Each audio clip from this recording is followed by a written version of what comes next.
Good evening, everybody, and welcome to another episode of Fire Up. I hope you are fired up as we are at this late hour tonight.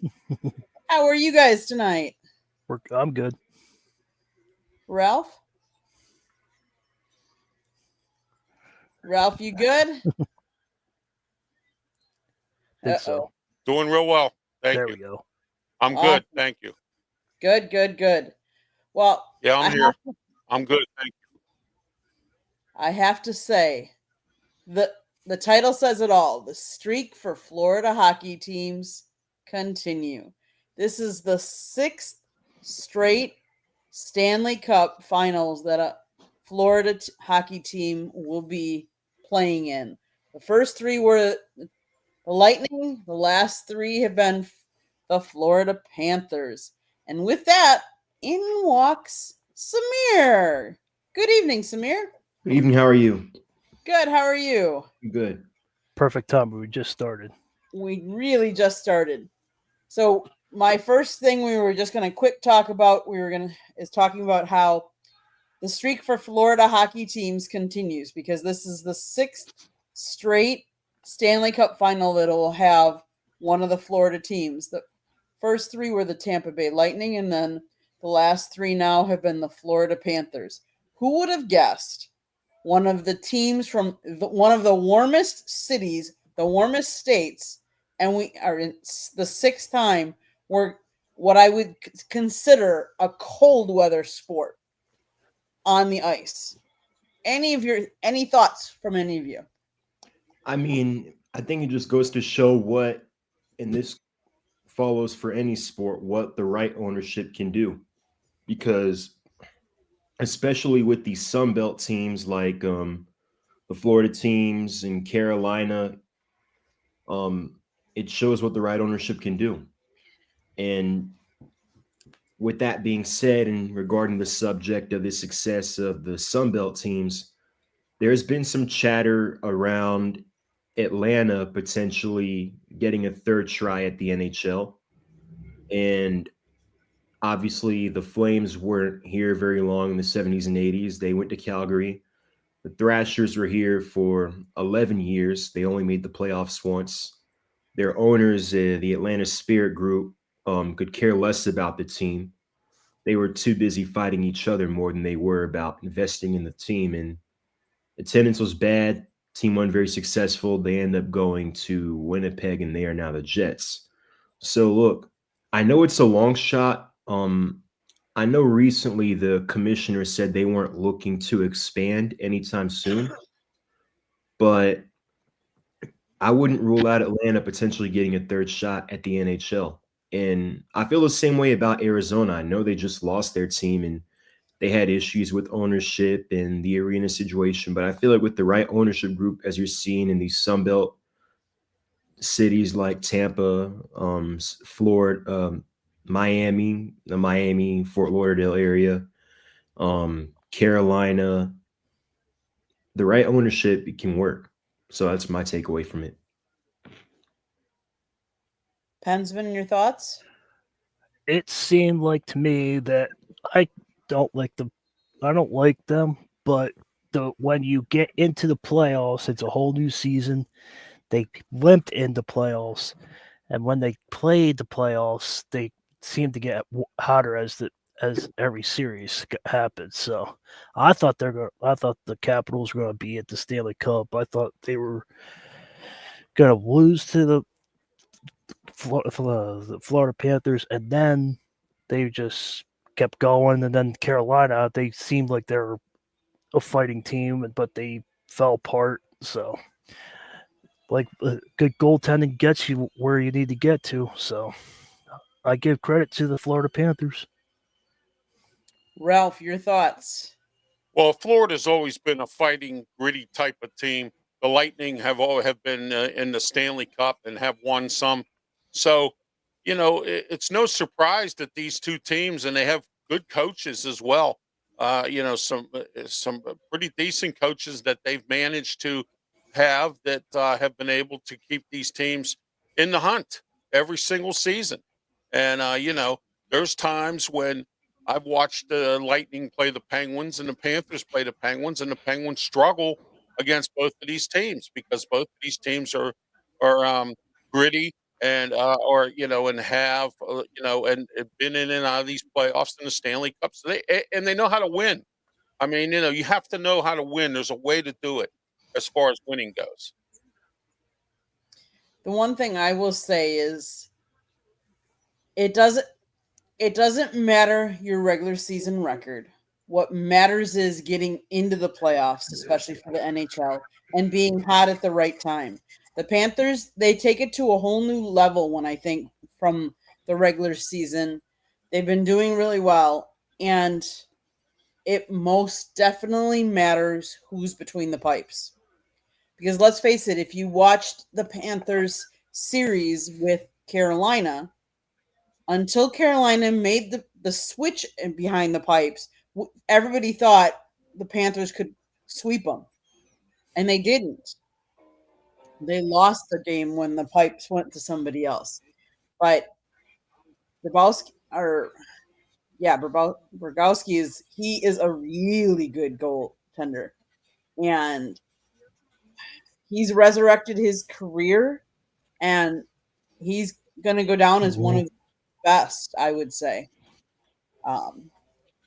Now, still kind of speaking of a little bit about hockey, but I found this and I thought this was really interesting. Since the Minnesota Timberwolves were eliminated by the Thunder in the Western Conference Final, it has now been 34 years since an MLB, NBA, NFL, or NHL team from Minnesota has won a championship. No other city has a current drought of more than 20 years. So the Minnesota Wild have 0 Stanley Cups in their history. Minnesota Timberwolves have 0 NBA championships. The Minnesota Vikings have 0 Super Bowls in their team's history. And the Minnesota Twins, the last time they won in the World Series, came back in 1991. What are your thoughts about Minnesota and this drought? Who'd like to go first? I guess it shows that I can say this. Well, go ahead, Pensman. Go ahead, go first. Go ahead, Samir. I mean, I guess it shows that as an Atlanta sports fan who has endured his own fair share of sports pain and getting close and not quite getting there, I guess it shows that we're not alone. I mean, that's my only takeaway from it. Mm-hmm. Okay, Ralph? Yeah, it's hard to come back from a deficit. And it's really hard if you are, in that hole. I mean, it's not easy. And if it's been since 1991 that they've come back or even won a championship, more or less, this is something that what somebody used to say to me when they didn't know, they weren't familiar with something. They used to call it generic because they weren't familiar with it. Maybe they're not familiar with this. This is something that's new to them now. And it's been a long time. So let's see if they can come back and win and do some and really do something here. That would be that would be very interesting to see that. Pensman, your thoughts? The Minnesota Twins have bullpen problems. They need to get the bullpen situation fixed. They need to draft players. The Minnesota Timberwolves are getting close. They keep making the playoffs, but they just can't find the finishing touch to get to the finals. And the Minnesota Wild, they went out and got Marc-Andre Fleury, and then you saw what he did in Pittsburgh, and you saw what he did in Las Vegas. So something's not right with the Minnesota Wild. If you get Marc-Andre Fleury between the pipes and you can't win there's got to be something wrong. So I think Minnesota's getting closer. They just need these little touch-ups to get there. And my take is, considering I'm from Wisconsin, I don't really care if Minnesota wins or not because normally they're always against us. So, for me, well, let's put it this way. The Twins are an American League team, so they don't really go against my Milwaukee Brewers. But obviously the Vikings play in the same division as the Packers. The Vikings can stay in the bottom, that's fine, or go back down to the bottom, that's fine with me. Minnesota Timberwolves, yes, they're much improved, I think, over the last couple of years. Do they have enough to get them over the hump? Obviously they didn't this year, so, and the Wild have tried, but they just couldn't get it done this year either. So, but to know that no other city has quite the drought is kind of, I thought, very interesting. Let's move a little over, since we're talking a little bit about the Twins. Let's talk a little bit of. I have an interesting stat. The payroll of the LA Dodgers injured pitchers. $102 million in injured pitchers is more than the total payroll of 6 teams: the Guardians, the Rays, the Pirates, the Athletics, the Marlins, and the White Sox. Thoughts about how much payroll is sitting on the injured list with the Dodgers? Well, Ralph, that happens to the Dodgers every year, Candy. It seems like they go out and they spend all this money, except for last year now, okay? But every other time they go out there, they fall short of getting to the World Series, except for last year, okay? But now we're back to the same cycle with them again, that they have all these injured players and all this big money out there, and who knows what's going to happen this year with them. Pensman, your thoughts? Like your take. I don't care. It's just the Dodgers are the Dodgers. Yeah. I'm a Yankees fan, but they're all you keep hearing. You turn on the ESPN, and the first thing you hear is the Dodgers this, the Dodgers that, Toddy this, the Toddy that. It's like, okay, there's 32 other clubs. Talk about other clubs, but they spend their money wisely. But injuries come, so Dodgers want to pay it. Samir, your thoughts about the injured payroll of the Dodgers? Yeah, they it just goes to show you how good they are as an organization by the fact that they've had all these injuries. Like even last year, they had injuries to their starting pitching last year in the postseason, and they still won the World Series. It goes to show you that, not only do they spend money, but they're also really good at, utilizing and developing their talent. That's just what it is. It's like they're that organization they just do everything miles ahead and better than everyone else. From their scouting, their developing, from the way they spend money, the way they sign, the players they sign. I think it's easy to point to their payroll and the big names like Mookie, Shohei, and whatnot, but what's not talked about enough is how they bring guys in that were, kind of tossed aside by other teams, like Chris Taylor, who was just DFA'd by them not too long ago. He was a key part of their organization for years.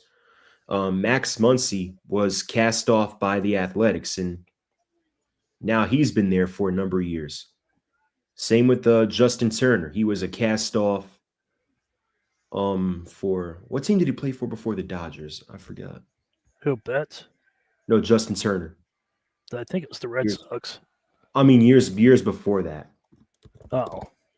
So like Justin Turner, for example, he was with the Orioles and the Mets for a number of years. Didn't really contribute there. Then he was signed to the Dodgers, and he's there for almost a decade. And he's an all-star with them. So it just shows you how much, just shows you where they are as an organization more than anything. It also shows you how much money they have to spend. Because if they can have that much money on their payroll that's injured, and yet they're still fielding a team and doing better than some of these other teams, That's kind of crazy. I mean, how much money they have to spend. We all know that they've spent a lot of money, though, too. I just thought that was really surprising that they had so much $102 million worth of pitchers sitting on the injured list. So, Samir, I think it's the Red Sox because I think him and Mookie came to Dodgers almost the same time.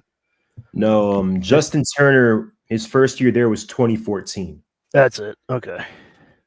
He was with the Mets and the Orioles from 2009 to 2013. Okay. For some reason, I thought he was playing with the Red Sox before he went to. So I don't know. So we're good. okay, so I have an odd one tonight. No. So the Milwaukee Brewers, set a new $1 hot dog record. So they sell dollar hot dogs.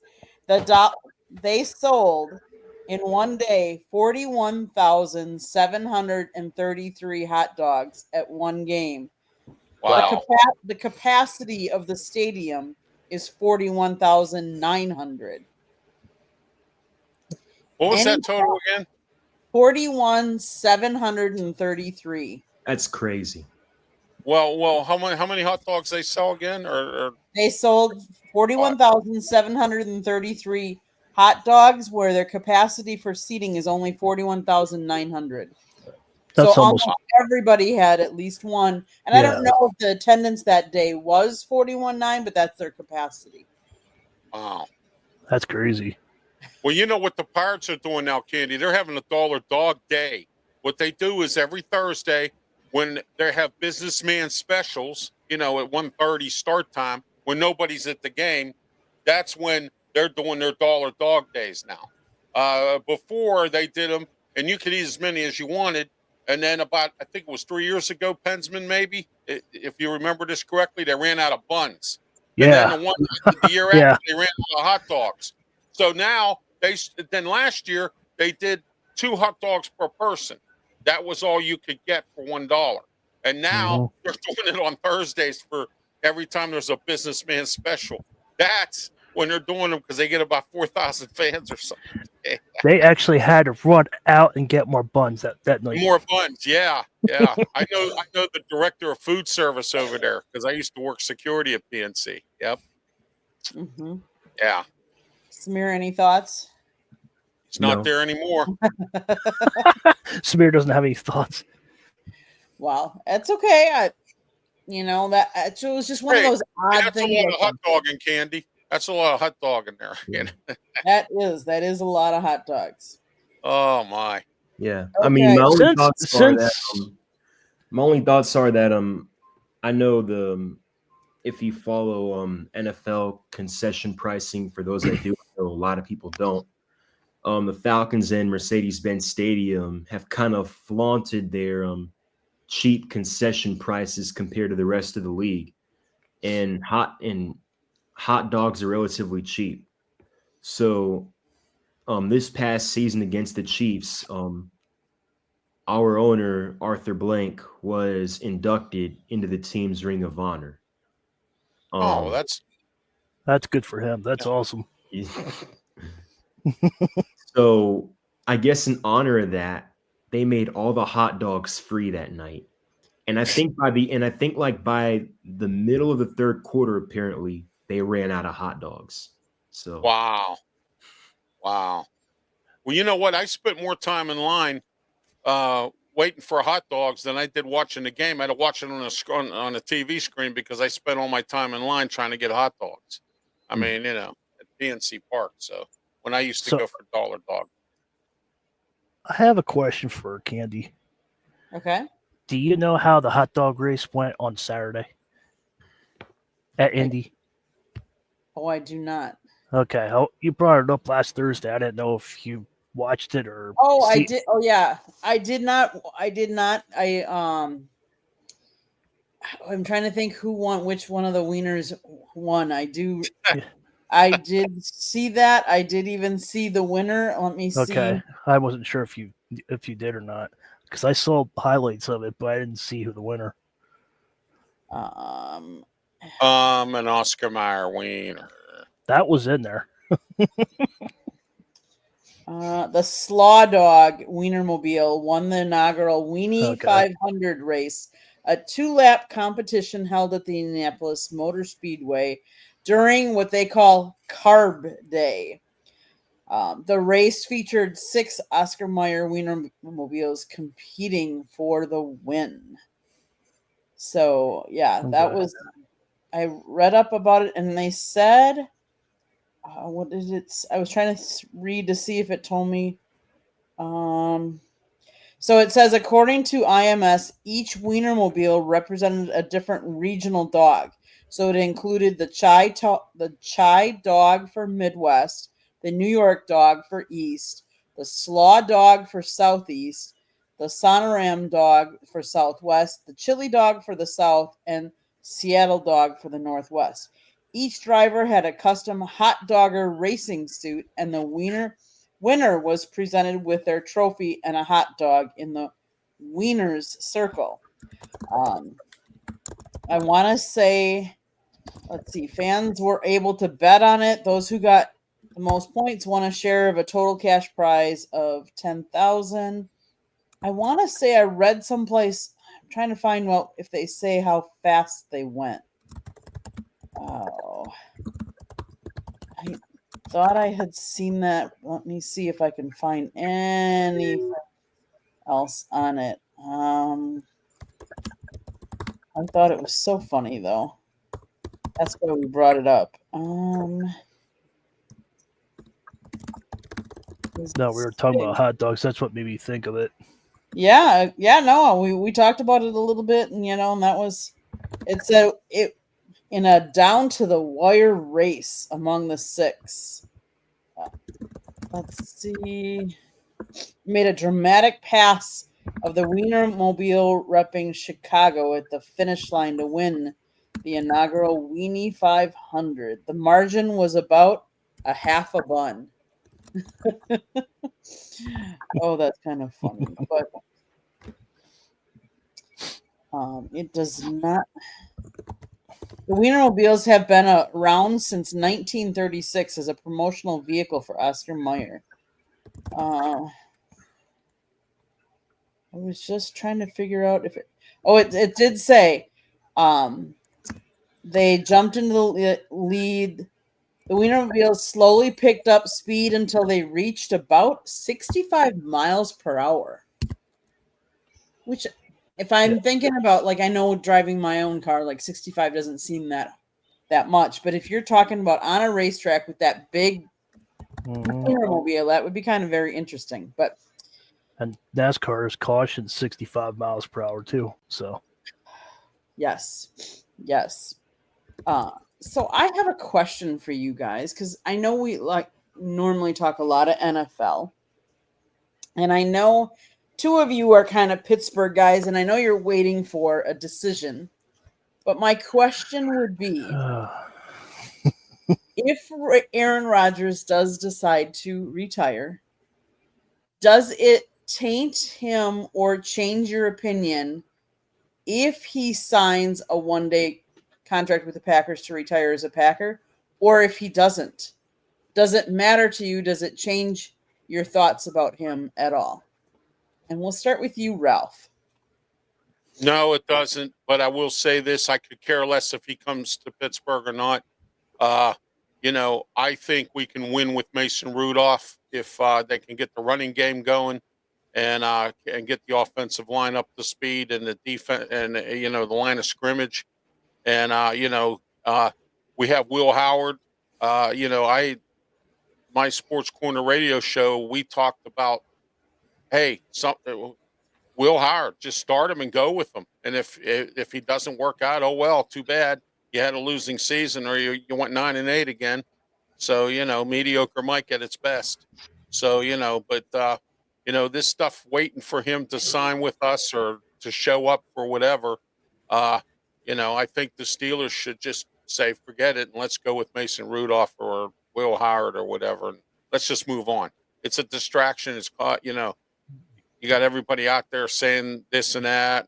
Oh, they spotted them in town and he's not there. He hasn't been seen in Pittsburgh. So there are people out there with fake news, like Scott says, fake news, with that stuff. Mm-hmm. So I'm getting a little tired of it. I just want the Steelers to move on from it. If my eyes, if he didn't sign by the end of the draft, forget it. It's over. So Pensman, your thoughts? I'm with Ralph there. It doesn't change anything. If he comes to Pittsburgh, if he does, all I want is wins. That's all I care about. I'm tired of winning seasons. I'm tired of this. I just want to compete for the Super Bowl. I want this. I want that. But all I heard was this is an off-season topic. That's all I keep hearing. It's an off-season topic, and I think we can win with Rudolph. And the way I hear about Will Howard, I think, and I wanted him to be our quarterback in the draft, and we got him. So I think he brings his Ohio State performance and we get Olave, which is a long shot. But if we do get Olave, I think we'll be all right. But I think he should retire as a Packer. Samir, your thoughts? Yeah, I don't think it's a question. He's going to retire a Packer. I don't think that's a question. Yeah, and now regarding Ralph, your comments on Mason Rudolph and Will Howard. I know in Pittsburgh, with the fans and the media, the expectation is that every year they're competing for the Super Bowl. And I know a lot of Steelers fans have complained about Mike Tomlin, but I mean, can we be fair here? Like, can you really expect the guy to win Super Bowls with, since Ben retired, Mitchell Trubisky, Kenny Pickett, Mason Rudolph? I think Duck Hodges played a couple of games. Mm-hmm. Justin Fields, who's been let go by 2 teams now, and a washed up Russell Wilson. Like, who realistically is contending for a Super Bowl with that, given the rest of the quarterbacks that are in the AFC and in the rest of the other teams in that division, specifically Baltimore and the offense they have in Cincinnati? well, I mean, I look, will say this, Samir, and Pensman will agree with me on this. Okay, Mike Tomlin has a lot of say in what goes on in this whole situation, Samir, because what happened was Dan Snyder came a sniffing, looking at Mike Tomlin to be his general manager and his head coach at one point. Okay, with the Redskins, Commanders, whatever you want to call them. Okay, what was this? This is a while ago. This was like right around the tail end of the time when Dan Snyder still had the team there. He came a sniffing, looking for somebody to take over like that. And Art Rooney II was forced to give Mike Tomlin more power. So now Mike Tomlin has more power. Tomlin's part of this problem too, because he has a lot of more say than everyone thinks in this whole situation. Okay, they blew it after Roethlisberger retired. They should have had a better game plan. They relied on Kenny Pickett. They took Kenny Pickett because they didn't want to hear complaining from Pitt fans if Pickett went somewhere else and won a Super Bowl. Oh, why didn't he take the Pitt guy? So not to have the slack from the Pitt fans, they went ahead and drafted him in the first round, and it backfired. Blew up in their face, and they got an egg on their face. Okay? They should have had a game plan ahead of time. They never did. Kevin Colbert never did, and neither did Mike Tomlin. And now we have Omar Khan, who's a numbers cruncher and not a football kind of guy. He handles the salary cap and stuff like that. They only gave him the GM post because other teams come a sniffing, looking to sign him to be their GM. So, that's Mike Tomlin has more power than everyone thinks. Okay. I just want to let you know that. And he had a lot of say in this stuff too. So it's not all the front office. A lot of it is him too. Yeah, that's interesting because I know like the power structure with NFL teams kind of varies. I know a lot of like for example, in the case of the Falcons, and it's only unique to them. They tout this collaboration, way of doing things where there's no one guy that makes the final call. It's kind of like this, between the head coach, the general manager, maybe the owner, maybe the owner's right-hand man, Rich McKay. Like, there's no idea. There's not really clear on who's in charge. So I guess in Pittsburgh, it's the opposite. Tomlin is calling the shots. Yeah, Right, so exactly. you just don't know it. I Right. got you. You Yeah, a have lot to of people you don't have know to that. study. You have to actually study and read between the lines in Pittsburgh. But I would also say this. You guys complain that you've never been to the Super Bowl, but yet you've never had a losing season under Tomlin for how many years? There are a lot of teams that would love to even be in that situation. Yeah, I mean, look, as a Falcons fan, I'd love to say my team has gone almost 2 decades of not having a losing season. Okay. All right, Samir. Okay. Look, All I right. mean, look, we haven't made the No, hold playoffs on, hold on. in years. You rather have winning seasons and then not go to the Super Bowl and erase that 28-3 deficit. You rather do that? I would rather do that than go through the worst loss in sports history Okay. and then losing the divisional round next year and then go 7 years without making the playoffs. Okay. Well, That was because you had a bad hire for a coach. what about being a Detroit Lions? Oh, well, that's When was the last time they went to the Super Oh Bowl? no. That's what I'm saying. Like they Yeah. went to the NFC Championship game last year. They They- had to build up. right. Yeah, but right. they And haven't- I bet you before they hired the Campbell Holmes regime, I bet you they would be in the same boat saying, hey, well, we'd like to have a Mike Tomlin, all these Yeah, winning they didn't seasons. even have winning seasons.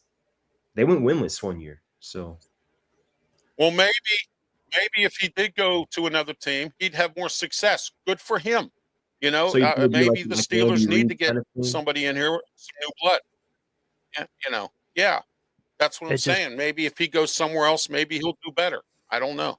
I can't say.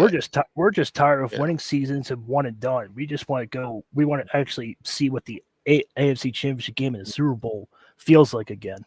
Yeah, but I Yeah, will say exactly. the one complaint I would have about Tomlin, and I think this is his biggest shortcoming, is his coaching tree.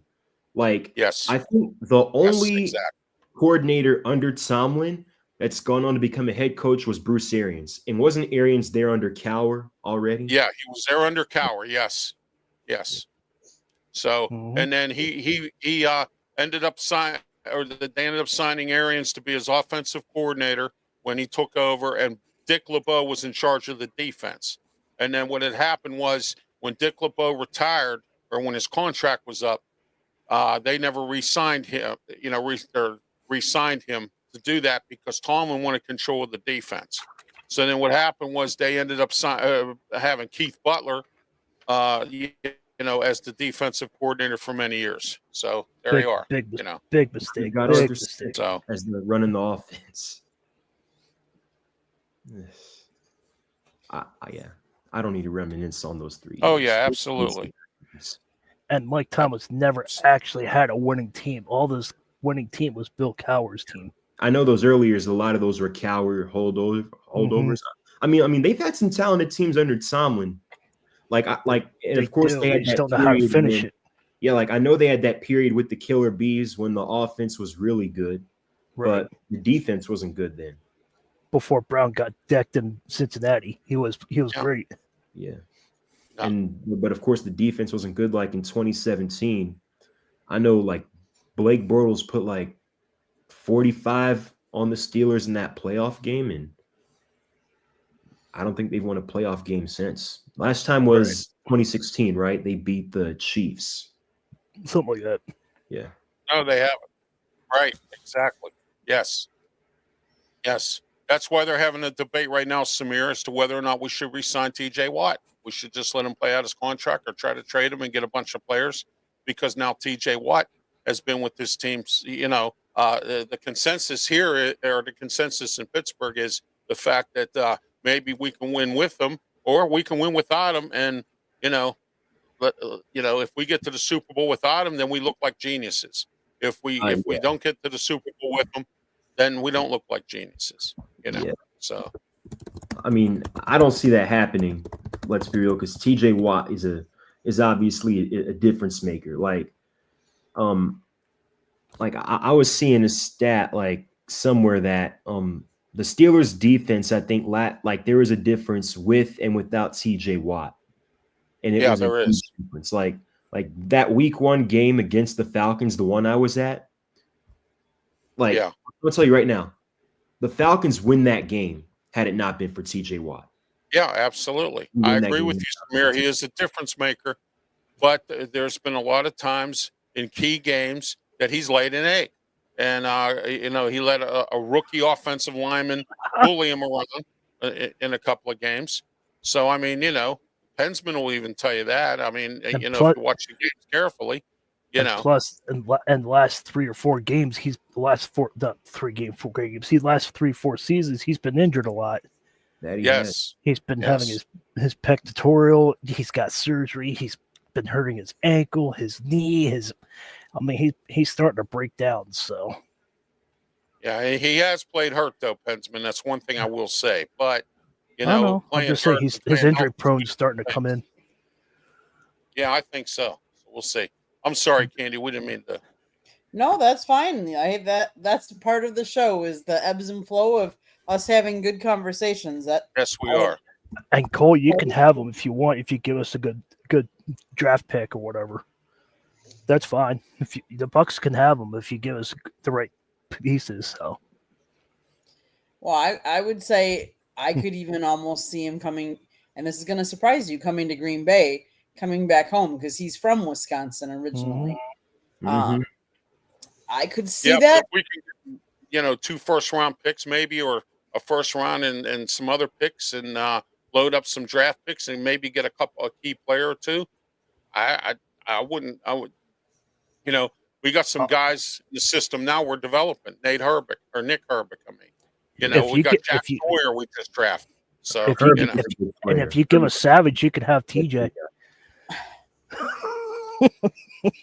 So I hear there's a report out there, Dolphins Steelers discuss trade for Jonnu Smith. What's your thoughts? we got too many tight ends now. We got too many tight ends. Look, no way. Yeah, look, I've seen it up front for 3 years. Arthur Smith loves his tight ends. And it's no surprise because Jonnu Smith has had a lot of success in Arthur Smith's offense. Like, for example, with the Titans years ago, I believe it was 2020, he had 8 touchdowns. And then he went to New England, didn't do anything there. Comes here to Atlanta that 1 year and has the same number of touchdowns as Kyle Pitts. They both had 3 touchdowns that year. And he only had, like, for example, 2023, the 1 year Jonnu Smith was here, Kyle Pitts only had 3 more catches than Jonnu Smith. So I know Jonnu Smith is a guy that Arthur Smith loves to utilize. He made the Pro Bowl last year, almost 900 yards, 88 catches, and 8 touchdowns, by far the best year of his career. So we'll see. Well, we'll see too as well, Samir, because here's the thing. We don't really have a solid second receiver yet to back up DK Metcalf. So if Metcalf is being double teamed or triple teamed, we got to get the ball to the tight end. And maybe you're right. Maybe that'll work this year. You know what I mean? But we really don't have it because we traded George Pickens, which everyone thought it was going to be Pickens and Metcalf. But, we traded George Pickens. And, but who steps up? Roman Wilson's been hurt, a bunch of guys. I mean, we got some guys who are average, but that's about it. They were saying it, Ralph, that Roman Wilson could be the number 2 guy now because Roman Wilson's been stepping up in OTAs. And there's the dark Southern gentleman in the dark. What's he in the dark room here? Aaron Rodgers Jr. Can you hear me? Yeah. What's going on, Aaron Rodgers? What's going on? Well, Josh would be happy to know that I'm inside my garage, inside my car. Too bad Josh isn't on. Hey, Right. I've done broadcasts inside my vehicle already many That's times. priceless. That's priceless. Yeah, so we're down at a wedding down in Charleston. I've got like 7 adults in the house staying here with me, 2 kids, a dog, and I never miss the opportunity to jump on a show of Fire Up if I can avoid it, and so here I am.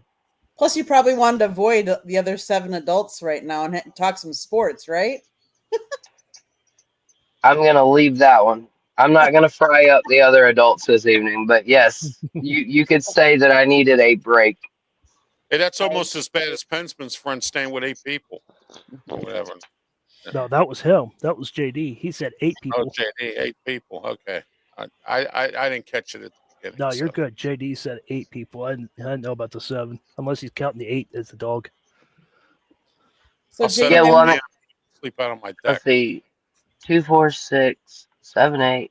I mean, it's literally like 10 people. And now this isn't a normal living arrangement. This is just we came down for a wedding. We're in beautiful SoCon country down here, Southern Conference. We're on the I've been on the Citadel campus. I put out a tweet earlier that a lot of people are jumping on. That SoCon campuses are some of the best, most beautiful campuses in all the world. And yeah, that this is just this is a few night thing to celebrate one of the most beautiful things in the world, which is a wedding. awesome, awesome. So I went around the horn, I guess, around and talked to the other guys and got their opinions. My question to you is, if Aaron Rodgers decides to hang it up and retire, does it taint his image or anything like that you think of him if he signs a contract with the Packers for one day to retire as a Packer, or if he doesn't sign one? Your thoughts or opinion on that? Overall, I think at this point his legacy is already somewhat tainted, going from being what we all expected to be a Hall of Fame quarterback for the Packers, and then going to the Jets, where he, for lack of a better word, failed miserably. So I almost think at this point, if he were to sign anywhere else, it could further taint his Hall of Fame status. So I think Aaron Rodgers would be best served staying at home. And I mean, if he ends up signing back with the Packers to retire, that would be all fantastic at the end of the day. But I I don't know that he is welcome back in that regard. Okay. Good thoughts. Good thoughts. Well, we can say it is final now. The Knicks did beat the Pacers tonight, so That's right. they will live to see another game. So the Pacers do lead that series 3-2. Any thoughts on that series? And we will start with Samir. Yeah, I'm not surprised the Knicks won last night. I mean, won tonight. I know they haven't been very good at the Guard in these playoffs. Hasn't been the home field advantage that these Knicks fans like to tout it as. But they won. They took care of business and it's going to a game 6. I do believe Indiana will close it out there. They've been very good at home in the playoffs, so we'll see. Pensman, your thoughts? Finally, we finally beat the Indiana Pacers. JD knows this. We lost so many 1-point games. I'm so glad that we got to play on the last night of Thursday night TNT of the broadcast of that. So tonight is the last night on TNT for the NBA. So Wow. I'm just glad the Knicks did win tonight, and we'll see what happens Saturday night. Fingers crossed, we'll be at Game 7, hopefully. Ralph, your thoughts? Well, I like to see the Pacers because I like the underdog. The small guy the team that you wouldn't expect to win. The Knicks haven't been in it in so long, I can't even remember. So 2000. Yeah, something like that, I guess. I don't know. But anyway, I'm rooting for the Pacers because it's going to be interesting to see both the WNBA team and the NBA team both make headlines and both be able to, make some hay.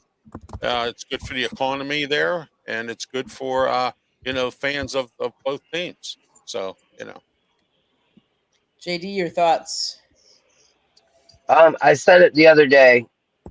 Regardless of when these conference finals are over, the NBA finals will not start until next Thursday, June the 5th. And I had a feeling that the Knicks and the Pacers were going to go to a game 7. And to me, that plays to both of their detriment when it comes down to facing OKC. There's always the argument of, is it better to get some rest versus is it better to, keep your momentum going, keep yourself hot, and, not look like you've had a few days off. So I think it's going to be really interesting to see how long the Pacers Knicks series gets stretched out while OKC is already the best NBA team, and B, getting this extra rest going into the finals. Yeah, they might be a little bit cold or streaky their first game back, but at the end of the day, something has to be said for a potential 7 days of rest compared to your opponents. And not only that, the Knicks and the Pacers in their comebacks. Not only will they be physically tired, they're going to be mentally drained. And they both teams haven't been there for a long time, so that it goes to the point where they might be drained because it's been a long season and then they've gone this far. I still like the Pacers. I think they're going to do it. I think they're going to do it in 6. Yes. And for Christopher, thank you. Yes, for all you hockey fans, it is a rematch of the Cup from last year. So Edmonton managed to win tonight 6-3 over the Dallas Stars. So it will be a rematch of last year's Stanley Cup Finals. And I believe that one starts June 4th, I think is what they were saying if the series ended tonight. So I'm guess we could be seeing, the NBA Finals and the Stanley Cup Finals back to back, starting days apart. Anybody's thoughts about the rematch for the Stanley Cup? Well, I just want to say shout out to our guy Brian who picked the Dallas Stars. He was all in on that pick, and man, I hate to tell you, but like most of my predictions, you were wrong too, Brian. I love you. Sorry about the Dallas Stars losing. Anybody else predictions? I hope Connor McDavid does get it this time. And I was going to say this earlier, but I just want to remind the Florida Panthers it is a three-peat. So you know how teams are with the three-peat. So I just hope Connor McDavid does get the championship. He deserves one. He got a gold medal. So we'll see what happens. Ralph, your thoughts? I would love to see Connor McDavid finally get Stanley Cup. It would be interesting to see Edmonton in this game. They're already up 4-1, and we'll see what they do, and we'll see what goes on with the Panthers and the and the rest of this, and could be a rematch from last year. We'll see what happens. Samir, and your maybe thoughts? not. I don't know. Anything can happen. Yeah, I'd like to see Connor McDavid get it. And more importantly, or most notably, it'd be good to see a Canadian team get it. It hasn't happened in over 30 years. Let's see if the Oilers do it. Mm-hmm. Yes. Yeah, the three-peat's interesting, and the Canada team aspect is very interesting. Yep. I agree. Okay, guys. NBA. The last time each team reached the NBA Finals, the drought for some teams is real. So there are 1, 2, 3, 4, 5 teams that have never made the finals. Can you guys guess the 5 teams that have never made the NBA finals? I'm going to say Minnesota. The Atlanta Hawks. Well, since they've moved to Atlanta, they haven't. Okay. So They're not one of the 5, though. Oh, okay. I'm gonna say the Hornets. That's another one. Yes. The Pelicans. Yes. Let's see. So Minnesota, Charlotte, New Orleans. What about the Washington Wizards? I think 1979 they were last, and Atlanta was last at 1961. yeah. So before they moved to Atlanta. Right. So Knicks were 2000. Philly was there, so they kept them out. The Nets made it twice in the 2000s, so it's not. Yeah. Correct. What about the Supersonics? Yeah. The who? I'm sorry, JD. Supersonics. No, they actually. Well, no, it's actually a team now. There, I got my 5. Okay, Ralph, what are your 5? My 5 are the Minnesota Timberwolves, Charlotte Yep. Hornets, Memphis Grizzlies, New Orleans Pelicans, and the Los Angeles Clippers. There you go. There you go. Yeah. Exactly. Yes. Good job, Ralph. Thank you. And I don't even follow the NBA that much, hardly at all, actually. That's okay. The out of the ones that the oldest that have been there would be the Sacramento Kings, then Atlanta, then the Wizards, and then we go Portland back in 92. So then the Houston in 95, Utah in 98, the Bulls in 98, the Knicks in 99, and the rest are all 2000 or sooner. So the Pacers last. The Bulls haven't been in a championship in a while. The Chicago Bulls. 98 was the last time. Yeah, that's the last time they were in something. Gee whiz. So the Pacers are 2000. The Knicks were 99. Let's see. And we said okay. And OKC, it was 2012. So kind of interesting. Bingo. I'm trying to think where I was going to go next. Oh, I have absurd but true. Jerry Jeudy he's gonna receive $16 million to play in 2025. That's more than all the Packers starting wide receivers and tight ends combined. Jeez. Wow. That crazy or what? All the Packers starting wide receivers and tight ends are scheduled to make $15.79 million compared to Jerry Jeudy's making Man, I thought you had breaking news that he was going to Pittsburgh. Sorry. Y'all don't need any more wide receivers because you ain't got a quarterback that can throw to them. It's coming. It's coming. He just hasn't made a decision yet. Hey, Pensman, I got a better chance of getting struck by lightning than There that. you go. There you go. There you go. But yeah, I mean, isn't that a beautiful thing? No. You got one.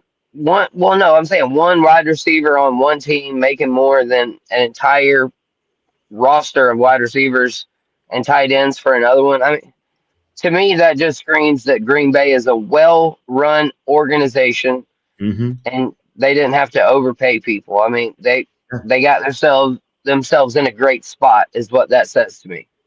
Yeah. What that says to me is they're hoping and banking that their quarterback does well, and because they've paid him pretty early a pretty hefty contract, I'm hoping that he proves it and throws to all those wide receivers and connects. Well, we talked about that the other day when we talked about the top ranked, and I said Jordan Love will be the next one to see. But one of the reasons I said Brock Purdy shouldn't have got his money is because he doesn't make those around him better. Can Jordan Love be that quarterback to make this $15 million roster of wide receivers and tight ends? Can he be the one to make them better? I trust Jordan Love more than I do Brock Purdy. I don't know about you guys. Yeah, and I think one thing you have to account for is that Jordan Love did miss some time last year. Number one, number two, you have Christian Watson, who's had problems staying healthy, and you've had Romeo Dobbs, who's been inconsistent, and then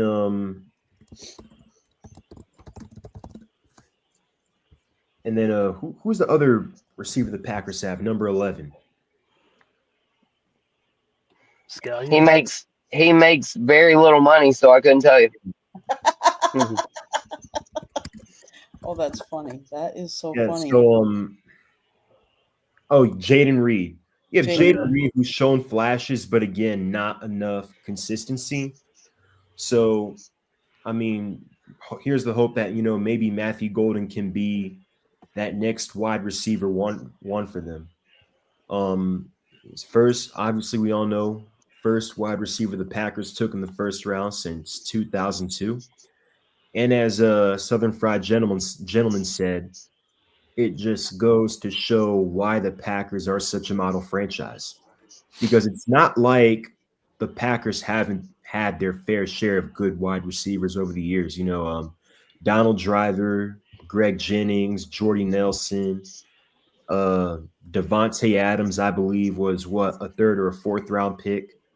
Mm-hmm. And then Sterling Sharp. Sterling Sharp. And then now let's see, if Matthew Golden, the team's first round pick in almost 25 years at that position, can be that next good wide receiver one. And if Jordan Love can stay healthy, I don't see why he can't. I remember he was a really good player at Texas, so we'll see what he can do for them.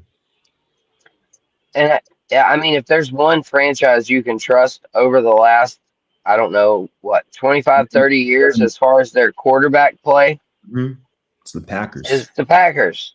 Yeah. I mean, they nailed it. Brett Favre, Aaron Rodgers sat behind him for a few years. Jordan Love, they got him for a steal later in the first round, sat behind Aaron Rodgers, and everybody forgets. It always benefits rookie quarterbacks if they can sit for a little while. So, JD, I love how you kind of segued that, because I have an interesting stat. The last time each team started a rookie quarterback in an NFL game. So, let's guess. How do I even want to put this? Well, let's start with each of your teams. Can you guys guess when was the last time your team started a rookie quarterback? Yeah, so for me, it's pretty easy. Michael Penix season. Yeah, for me, it's pretty easy as well. Bryce Young, 2023, I think it was. Yeah, 2004, Ben Roethlisberger. And then 2022, and then 2022, Kenny Pickett. Yeah, and Kenny Pickett too. Yeah. Yeah, I was about to say, no, the Steelers have started a rookie quarterback way more recently than Ben Roethlisberger. I helped you out there, No, but I'm saying Ben was one, So the Bears started in 2024, the Broncos in 24, the Commanders in 24, the Saints in 24, the Falcons, and the Patriots all in 24. In 23, we had the Vikings, the Browns, the Cardinals, the Colts, the Giants, the Panthers, the Raiders, the Texans, and the Titans. In 22, it was the Steelers, the San Francisco 49ers, the Dolphins, and the Ravens. In 21, it was the Jets and the Jaguars.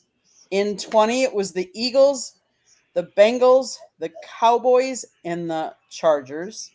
Then in 19, it was the Lions. In 18, it was the Buffalo Bills. In 17, it was the Chiefs. In 16, it was the Rams. 15, it was the Buccaneers. In 2012, it was the Seahawks. Guess when the last time the Green Bay Packers started a rookie quarterback. Aaron Rodgers. Well, guess 92. the year. Guess the year. 92. I was Yeah, gonna say but- somewhere in the 90s. Yeah. I was going to say somewhere in the late 80s. Was it Mikowski? It was 1987 Ah, was the last time the Packers started a rookie quarterback. Wow. Hey, and it in I mean, it's worked out for them pretty 1987's good. in 1987's defense, that was a heck of a year. That was the year I was born. So y'all stay off of the 1987 hate. But that is wild. Yeah, it's worked That out. was- Wild stat. Huge difference. That was the year I graduated from high school and made my Eagle at the same time. So very same year. And it was Randy White. Don Mikowski was also a member of the team, and he started 5 games. Mikowski was drafted within the 10th round in 1987. But it just goes to show you, like, JD, you were talking about how the Packers, they draft them and they sit them. They don't normally throw them out there like a lot of these other teams do. I found that really interesting, that the difference between all the years. Like, that's just crazy to me. Any topics you guys besides my town? Otherwise, we're going to get to my town. Unless there's a topic you guys are burning to talk about. I'm ready. I'm Okay. ready. My town. Let's start with Ralph. Well, there was a rumor today on the on YouTube by one of the podcasts, Steeler podcasts, that said that the Steelers signed the Hundley quarterback from Miami, which I find very hard to believe because I didn't hear anything from my sources. I reached out to them; they said no. So that's been squashed, and so Pirates are off today. They play San Diego tomorrow. And those Penguins, we're still waiting to see what kind of who their head coach is going to be, and we're going to find out what the Pitt Panthers are going to do this year for football and basketball, because both coaches are on the walking on eggshells this year, both Jeff Cable and Pat Narduzzi. So Okay, JD. that's my town. What's happening in your town? Oh man, my town. I already told y'all I'm down in Charleston, so I will say I love the upstate of South Carolina way better. I almost got so disrespected last night by the humidity in Charleston. I almost turned around and went home. That's how bad it was. Got out of the car, it smacked me in the face, and I almost said, you know what, humidity and heat, I'm going back to the upstate, where it's not 90 degrees at 8 a.m. or 9 p.m. And so for my town, we're down in Charleston. Shout out again, like I said, I alluded to it. All of these beautiful Southern Conference venues. Clemson Regional this week. I'll be tuned into that. Top to bottom, that is the best NCAA baseball regional as far as talent. You got West Virginia, a 40-plus win team. Kentucky, 30-something wins in the SEC. Great team. And then Clemson. And you've got USC Upstate, who, not to brag, I played a little baseball for them back in the day. So that is the best regional in college baseball. So y'all tune in to college baseball and college softball. Women's College World Series, playoffs for college baseball. You won't find anything better. And that is what I want people in my town and of my Southern Fried Sports and my Bang Bang Southern Fried Gang. That's what I want them to know. College baseball, college softball. Tune in. Samir, what's happening in your town? All right, so Falcons kicked off OTAs this week. Kirk Cousins was not there. That is not a surprise. Kyle Pitts, it's a big year for him. Got in a contract year, was not there. He's nursing an injury. Right tackle Caleb McGarry was also absent. Per reports, rookie Jalen Walker has stood out. He has received a lot of recognition from Raheem Morris and some of his teammates, including Caden Ellis. The Hawks are still in their search for their new president of basketball operations. There have been recent reports that they may end up not making a hire and may just let current promoted general manager Onzi Sala oversee all basketball operations. And that tells me that, there's a good chance that a lot of these candidates don't want the job, which is something you definitely don't want to see. But regardless of which direction they go, who they select or promote to be this next president of basketball operations is going to have a very big say in the direction of the franchise. We've been in the play-in for 4 straight years, have not won a playoff series since that run of the Eastern Conference Finals in 2021. And you've got to make a decision on Trae Young.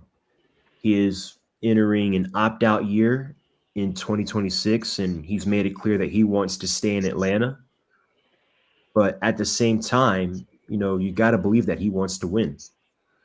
But, I have seen, some ideas floated around about the Hawks making a big trade for Giannis. And look, seeing those graphics and photoshops of Trae Young and Giannis together is intriguing, but it's not what they need. I look at what Indiana did. You get 1 or 2 guys considered stars, and you've got to give them some really good depth pieces or guys that are really good at playing their role. The Hawks have that foundation with Trae, obviously, and if he can stay healthy, Jalen Johnson, and if he can continue to develop Zachary Shea, Dyson Daniels, but we need more. Specifically, we need a center, and we need a big. We need a guy that's 7 foot, can rebound, block shots, because that's what we've been missing most through these last 4 or 5 years, if you ask me. Now, regarding the Braves, they just beat the Phillies. They won the second game of the doubleheader today, 9-3. However, still doesn't inspire a lot of confidence for me in the team as a whole. They've lost 7 of their last 11. They're 10.5 back in the East. They are 6 games out of the wild card. A lot of concerns around the bullpen, specifically recently, Daysbel Hernandez Tuesday night walked in a run, and then today, game 1 of the doubleheader, hit Rafael Mershon, the Phillies' backup catcher, to break a 4-4 tie. We end up losing that game 5-4. I know in the 9th, Sean Murphy missed a 3-run home run by a few feet, and he had a questionable strike 3 call against Eli White with the bases loaded. I thought it was low. They did win game 2, 9-3, to avoid the sweep. Got 6 earned runs off of Zach Wheeler, including a 2-run home run by Ozzy Albies, who is currently on a hot streak. He has a 14-game hitting streak and is 7 for 17 since Acuna came back last Friday. But as I said earlier, the win doesn't really lessen any of the concerns. I think 12 or 13 of their losses consecutively, so their last 12 or 13 losses have come by 1 or 2 runs, and it just comes down to the fact that they haven't been a clutch team. They have not been able to come up with big hits when it's mattered, and that's the frustrating part. Also, another bullpen concern, Raisel Iglesias. He struggled a lot this season. He's blown 3 saves. The ERA is pushing 6. And even tonight in a low leverage scenario, came in the game, we were up 9-2, allowed 2 hits and a run. He almost allowed a home run at the end, Alec Bohm, but Michael Harris made a nice catch at the wall to end the game. But still, we are headed back to Atlanta. We've got a home stretch against Arizona and Boston coming up. And just still, there are a lot of concerns about this team. The clutch hitting, the bullpen, and then your rotation just took another blow. AJ Smith-Shawver pitched through about 2.5 innings until he got hit by a comebacker, and then he also had a pop in his elbow, which is never good news. The worst case scenario is looking like it might be a Tommy John, which is very unfortunate. He was really starting to come into his own. But again, just another blow in a season that's been full of them. And I know after a lot of losses, I've seen a lot of Braves fans on Twitter saying, I think we need to fire Snick, or we need to fire Tim Hires, the hitting coach. I just feel like at a certain point, you've got to look at the players. The players play at the end of the day. I mean, a new manager's not going to help Matt Olson hit with the bases loaded. A new manager's not going to stop Daysbel Hernandez from walking people or stop Raisel Iglesias from giving up home runs. So at the end of the day, it's up to the players. Yeah. I blame Alex Anthopoulos. Yeah. For not acting more this offseason. I mean, like the bullpen has always been an early offseason priority for AA. And for one reason or another, you saw Joe Jimenez go down for the season. You saw Jay Minter leave. And for one reason or another, you decided not to address the bullpen. And we need another outfield bat, if you ask me. And I like Nick Allen's glove, but we can't have a shortstop that can't get it done at the plate. And ultimately, as you said, it starts with Alex. People are blaming Snit, but number one, the players play. Number two, we still have a lot of holes in this roster that weren't addressed in the offseason. Okay. Pensman, what's happening in your town? Well, I just want to answer this question. Who's the Steelers QB1? Kirk Cousins. It's going to be Mason Rudolph. If Rodgers does sign, it'll be Rodgers. If Kirk Cousins does sign, that's Samir wants so bad, it'll probably be Kirk Cousins. But right now, at the current roster, it is going to be Mason Rudolph as we speak. So with that, what's happening in my town, Mitch Love is a huge candidate for the Pittsburgh Penguins. DJ Smith is another one. So go through a bunch of interviews. We'll see what happens. We'll see who's going to be the next coach of the Pittsburgh Penguins, and that's what's happening in my town. Okay, so obviously we've already talked about the Florida Panthers are in the Stanley Cup Finals. That's pretty much the town that I currently live in, the town that I'm from. Obviously, I talk a lot about Wisconsin. The Brewers are like 6.5 back of the Cubs. The Cubs are having a really good year.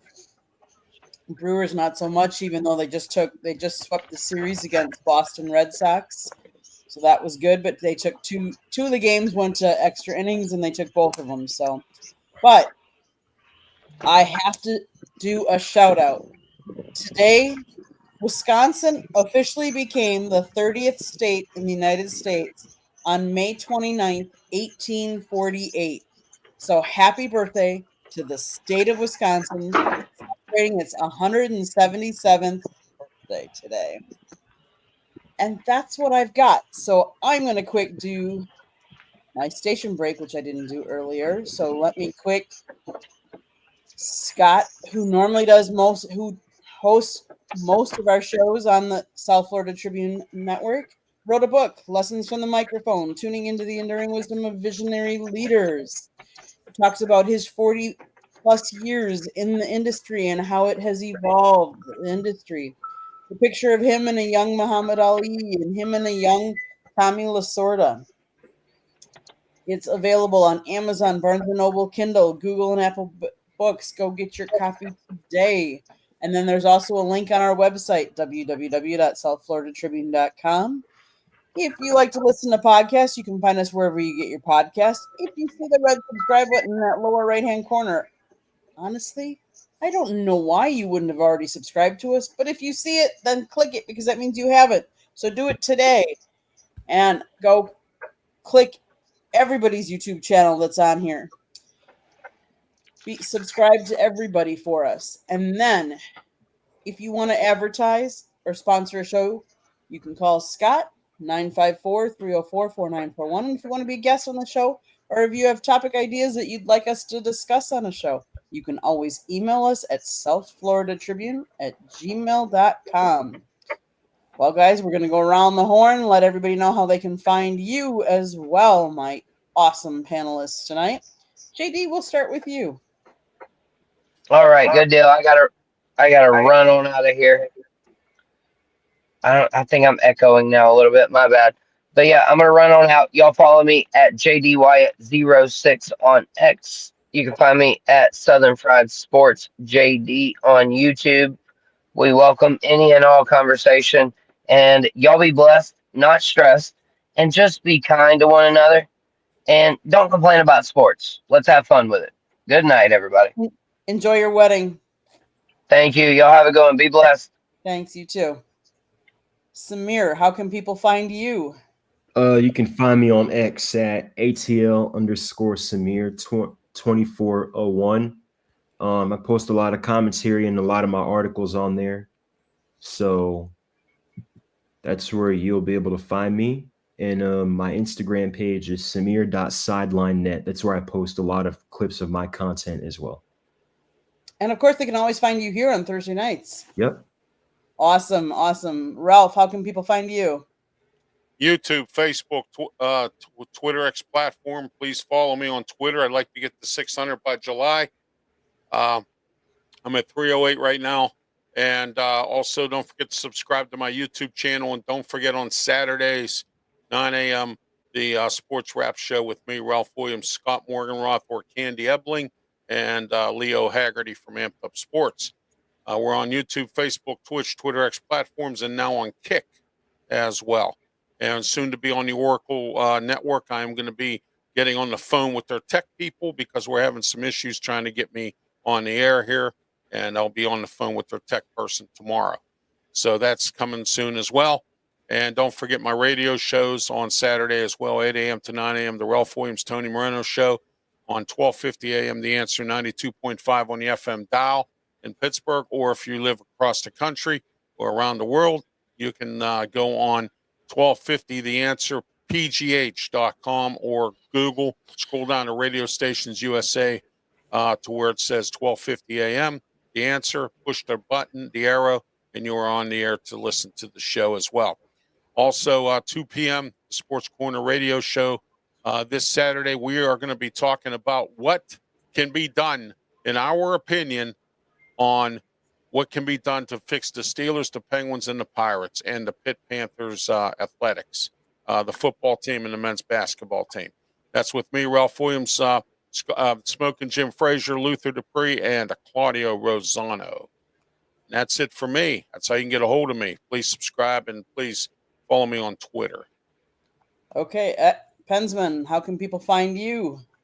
You can find me on YouTube at Pensman Sports. I have 807 subscribers. Help me get to that 1,000 mark. We're almost there. I want to hit there before football starts because I got a lot of Steelers content coming. You can find me on Twitter on Pensman Sports. You can get me on Discord at Pensman Sports. And you can find me on Twitch at Pensman Sports 07. Awesome show, guys. Thanks for being here. Thanks for everybody that was in the chat. We appreciate you staying up a little bit later than usual for us. We hope you all have a great week, and we'll see you next time.